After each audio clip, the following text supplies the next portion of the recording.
नमस्कार, मैं अर्पित सुमन, assistant professor महिला कॉलेज चाईबासा।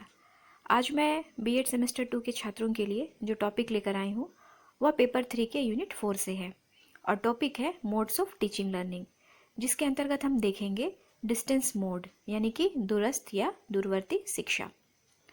जैसा कि यहाँ पर नाम से स्पष्ट है, डिस्टेंस मोड मतलब यहाँ पर टीचिंग लर्निंग प्रोसेस, शिक्षण अधिगम प्रक्रिया जो होगी वो डिस्टेंस मोड में होगी। यहाँ पर छात्रों को नियमित कक्षा की आवश्यकता नहीं होती है, उन्हें स्टडी मटेरियल प्रोवाइड करा दिया जाता है। वो उन स्टडी मटेरियल्स को अपने घरों में पढ़ते हैं, सेल्फ स्टडी करते हैं और सेल्फ स्टडी करने के बाद जो टास्क और असाइनमेंट उन्हें मिलता है वो उसे करते हैं। इसके बाद परीक्षा की तिथि निर्धारित की जाती है और उस निर्धारित तिथि में छात्र जाकर के परीक्षा देता है। तो इस तरह से डिस्टेंस मोड में शिक्षण अधिगम की प्रक्रिया होती है। तो आइए आज के टॉपिक को देखते हैं। दूरवर्ती शिक्षा, डिस्टेंस एजुकेशन। आइए हम देखते हैं कि दूरवर्ती शिक्षा क्या है। दूरवर्ती शिक्षा व्यापक तथा निरौपचारिक शिक्षा की एक विधि है, यानी कि जो दूरवर्ती शिक्षा होती है वह बहुत व्यापक होती है, बहुत विस्तृत होती है और निरौपचारिक शिक्षा की एक विधि है। मैंने आप लोगों को पिछले वीडियो में निरौपचारिक शिक्षा यानी कि नॉन फॉर्मल एजेंसी के बारे में बताया था, जिसमें सुदूर स्थानों पर स्थित छात्र शैक्षिक तकनीकी द्वारा प्रायोजित विकल्पों में से किसी निश्चित विकल्प का प्रयोग करते हुए शिक्षा के उद्देश्यों की प्राप्ति कर लेते हैं। यानी कि जो छात्र बहुत दूर होते हैं, सुदूर इलाकों में होते हैं, वैसे छात्र शैक्षिक तकनीकी के द्वारा जो विकल्प दिए जाते हैं उनमें से एक निश्चित विकल्प का प्रयोग करते हुए शिक्षा के उद्देश्यों की प्राप्ति कर लेते हैं। यानी कि जो विकल्प होता है उन विकल्पों में से किसी एक विकल्प को चुन लिया जाता है और उस विकल्प से संबंधित जो भी आपके स्टडी मटेरियल्स होते हैं वो आपके घर के पते पर पहुंच जाते हैं और आपको उसका अध्ययन करना पड़ता है, सेल्फ स्टडी करनी पड़ती है। तो आइए देखते हैं कि कौन कौन से विकल्प हैं। सबसे पहला है भली भांति संरचित स्व अनुदेशन सामग्री, यानी कि अच्छी तरह से बनाया हुआ सेल्फ इंस्ट्रक्शनल मटेरियल। दूसरा है पुस्तकों, संदर्भों तथा शोध पत्रिकाओं के सेट, यानी कि बुक्स, रेफरेंस और जो रिसर्च पेपर होते हैं उनके सेट भी होते हैं। तीसरा है चार्ट, मॉडल, पोस्टर तथा अन्य दृश्य सामग्री, यानी कि जो विषय आपने चयन किया है, जिस पे आपने एडमिशन लिया है, उससे संबंधित चार्ट, मॉडल, पोस्टर या अन्य दृश्य सामग्री जो है वो आपको मिल जाएंगे। फिर आता है टेलीविज़न या रेडियो प्रसारण आदि। समय समय पर टेलीविज़न पर और रेडियो प्रसारण के द्वारा भी शिक्षा संबंधी बातों को बताया जाता है। तो सबसे पहले नामांकन लेने के बाद छात्र को इन चारों विकल्प में से किसी विकल्प को चुनना पड़ता है निश्चित तौर पर, और उसी के आधार पर उसके शिक्षा के उद्देश्यों की प्राप्ति हो जाती है। यानी कि दूरवर्ती शिक्षा में नियमित कक्षाएं नहीं होती है। ये स्टडी मटेरियल, ये जो ऑप्शन है, विकल्प है, उनका चयन करना होता है और उसके आधार पर छात्र को स्टडी मटेरियल प्रोवाइड कर दिए जाते हैं और उसी के आधार पर छात्र सेल्फ स्टडी करता है और शिक्षा के उद्देश्यों की प्राप्ति करता है। दूरवर्ती शिक्षा के प्रचलित नाम। इस स्लाइड में हम देखेंगे कि डिस्टेंस एजुकेशन को किन किन नामों से जाना जाता है। सबसे पहले है पत्राचार शिक्षा, कॉरेस्पॉन्डेंस एजुकेशन। फिर है परिसर से बाहर अध्ययन, ऑफ कैंपस स्टडी। फिर है मुक्त शिक्षा, ओपन लर्निंग, स्वतंत्र शिक्षा, इंडिपेंडेंट स्टडी, बहुमाध्यम शिक्षा, मल्टीमीडिया स्टडी और अंत में है गृह अध्ययन यानी कि होम स्टडी। इस स्लाइड में हम देखेंगे कि डिस्टेंस एजुकेशन के अंतर्गत कौन कौन सी संस्थाएं आती हैं या यूनिवर्सिटी आते हैं, जिसमें सबसे पहले है इंदिरा गांधी राष्ट्रीय मुक्त विश्वविद्यालय, जिसे शॉर्ट में इग्नू कहते हैं।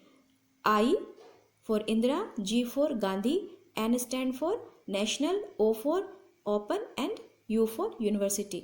उसके बाद है सिक्किम मणिपाल यूनिवर्सिटी। फिर मैंने नालंदा खुला विश्वविद्यालय यानी कि नालंदा ओपन यूनिवर्सिटी बताया है।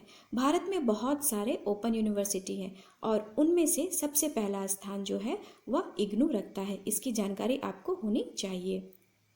इस स्लाइड में हम देखेंगे दूरवर्ती शिक्षा की विशेषताएं यानी कि कैरेक्टरिस्टिक्स ऑफ डिस्टेंस एजुकेशन। सबसे पहला पॉइंट है यह सुसंगठित एवं सुव्यवस्थित प्रणाली है, यानी कि यह well organised and systematic system है। दूसरा है, इसमें आमने सामने बैठकर पढ़ने पढ़ाने का बंधन नहीं होता है। मैंने आप लोगों को बताया था पिछले स्लाइड में कि इसमें स्टडी मटेरियल जो होते हैं वो प्रोवाइड करा दिए जाते हैं, तो आमने सामने बैठकर पढ़ने पढ़ाने का बंधन नहीं होता है, face to face teaching learning नहीं होती है। तीसरा पॉइंट है, यह छात्रों की आवश्यकताओं, उनके स्तर एवं उनके दैनिक कार्यों से जुड़ी रहती है। यानी कि जो छात्र होते हैं उनकी आवश्यकता यानी उसकी नीड, उनके स्तर, उनका जो लेवल है और उनका जो दैनिक कार्य है, डेली वर्क है, उससे जुड़ा हुआ होता है। फिर है, यह एक लचीली विधि है, यानी कि ये फ्लैक्सिबल है, इसमें रिजिडिटी नहीं पाई जाती है।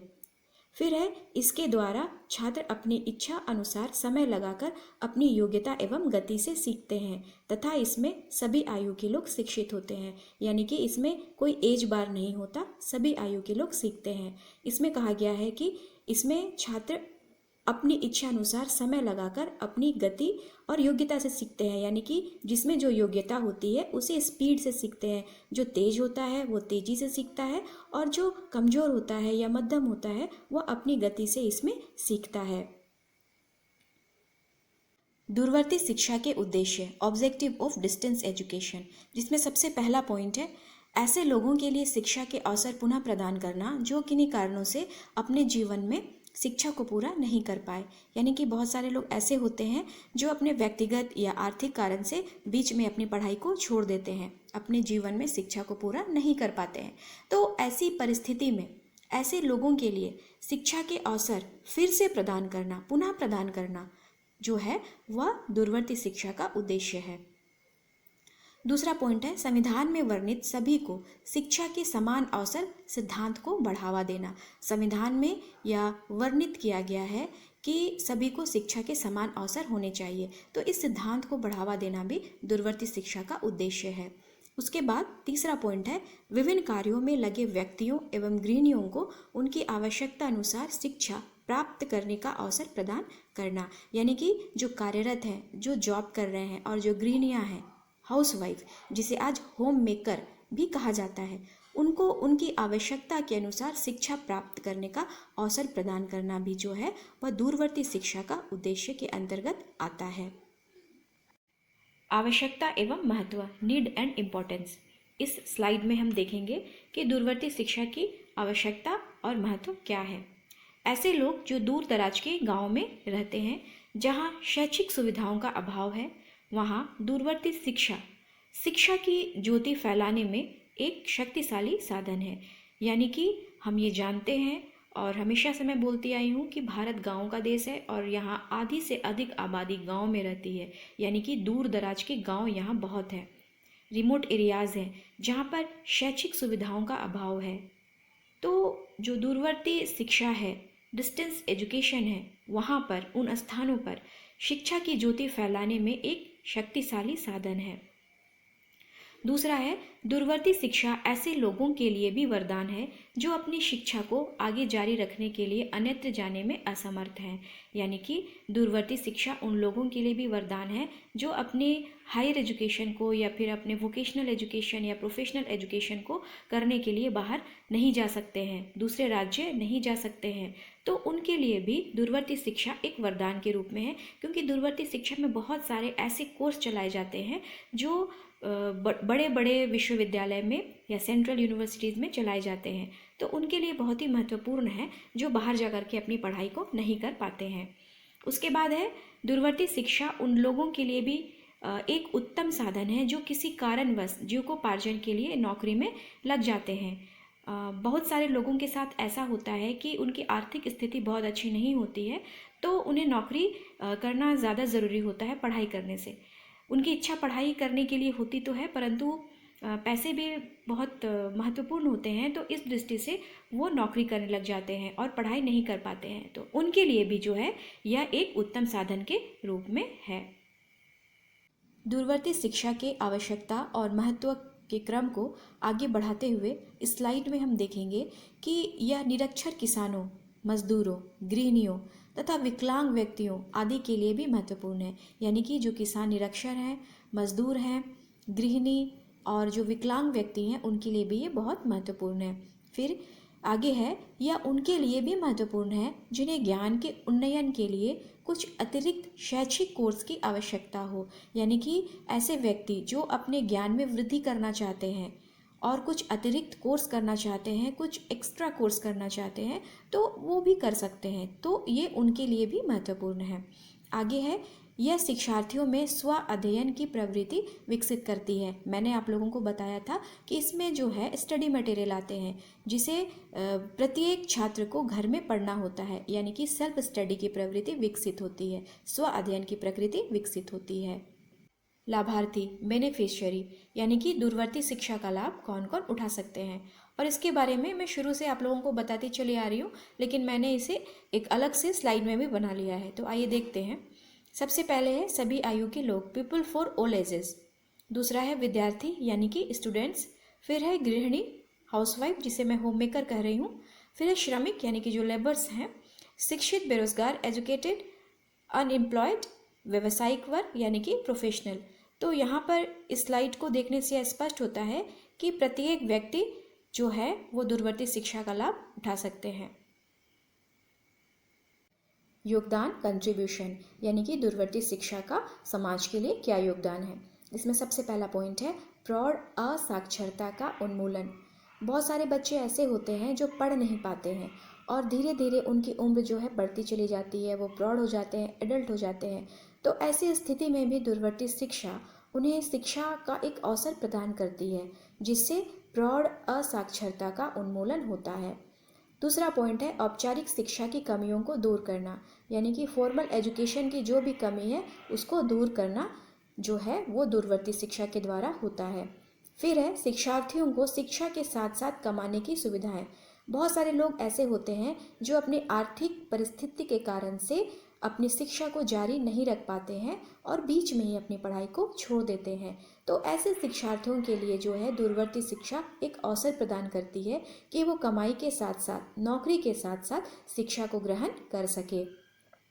फिर है भौगोलिक रूप से सुदूर क्षेत्रों में शिक्षार्थियों को शिक्षा सुविधाएं देना। सुदूर क्षेत्र यानी कि रिमोट एरियाज में जहाँ पे कोई भी शिक्षा सुविधा उपलब्ध नहीं होती है, तो ऐसे क्षेत्रों में भी शिक्षार्थियों को शिक्षा संबंधी सुविधाएं देना ये दूरवर्ती शिक्षा करती है। फिर है नगरों और ग्रामों में रहने वाले व्यक्तियों की शिक्षा के असंतुलन को दूर करना, यानी जो नगर या शहर में रहते हैं वहाँ पर साक्षरता दर अधिक होता है गाँव की तुलना में, यानी कि असंतुलन होता है। तो इस असंतुलन को भी दूरवर्ती शिक्षा के द्वारा दूर किया जा सकता है, क्योंकि गांव में रहने वाले, सुदूर क्षेत्रों में रहने वालों के लिए भी दूरवर्ती शिक्षा जो है बहुत सारी शिक्षा संबंधी सुविधाएं उपलब्ध कराती है। फिर है समाज के सामाजिक और आर्थिक पिछड़े वर्गों को शैक्षिक सुविधाएं उपलब्ध कराना। समाज में जो सामाजिक रूप से पिछड़े हैं, जो आर्थिक रूप से पिछड़े हैं, उनको भी शैक्षिक सुविधा उपलब्ध कराती है। यानी कि समय समय पर बहुत सारे ऐसे योजनाएं निकलते हैं जो सामाजिक और आर्थिक रूप से पिछड़े वर्ग हैं उनके लिए, और स्टाइपेंड की भी व्यवस्था की जाती है।